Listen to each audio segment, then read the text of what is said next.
مستعد؟ مستعد شلون ما مستعد؟ مستعد.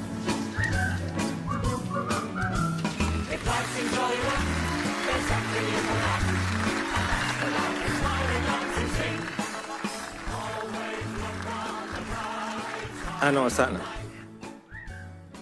مساء الخير. مساء النور. حبيبي معكم عبد اللطيف غازي من الكويت، وصاحبي محمد جباري من البحرين. انا اعزف كلارنت وهو يعزف جيتار، واحنا ان شاء الله اليوم راح نعزف مقطوع حق شيرين في الستايل التركي ونمزج الفنون مع بعض. واتمنى تقييمكم للموهبه ما يتاثر لان انا كفيف. ولا يهمك حبيبي. اهلا وسهلا. وانا جاهز اسمع اي نقد بناء يعني.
اول شيء اثنيناتكم مناح، مش انت. فعلا هو اضاف لي كثير يعني. فنان لا كثير. لعب الجيتار بياخذ العقل طبعا. مكملين بعض الشباب، مكملين بعض، تكمله جميله جدا. يخرب بيتك، اول ما عملت لو قصي ورايا ما ركضوا على هيدا الجولدن باز، لحتى الجمهور لوحده اجى وطب فوق الجولدن باز. يخرب بيتك، بدي اقول لك اياها. بدي اقولها. بين النوتة والنوتة كان عم حس مشاهد جمالية ولا شفتها بحياتي.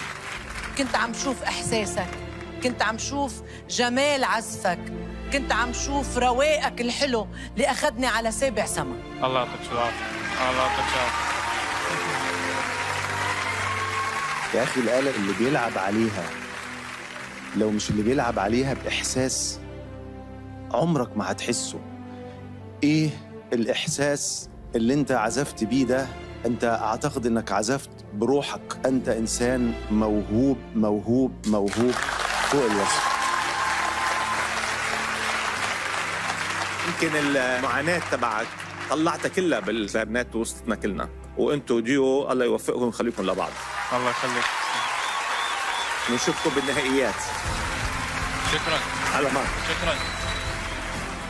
هالموسم بعكس التوقعات 4 بدي 3 مشتركين حصلوا على الجولدن بازر، وبكده ضمن عبد اللطيف مكانه للنصف نهائيات مع إيمان الشميطي وإيمان بيشة وفرقة موزار طيف الخيال.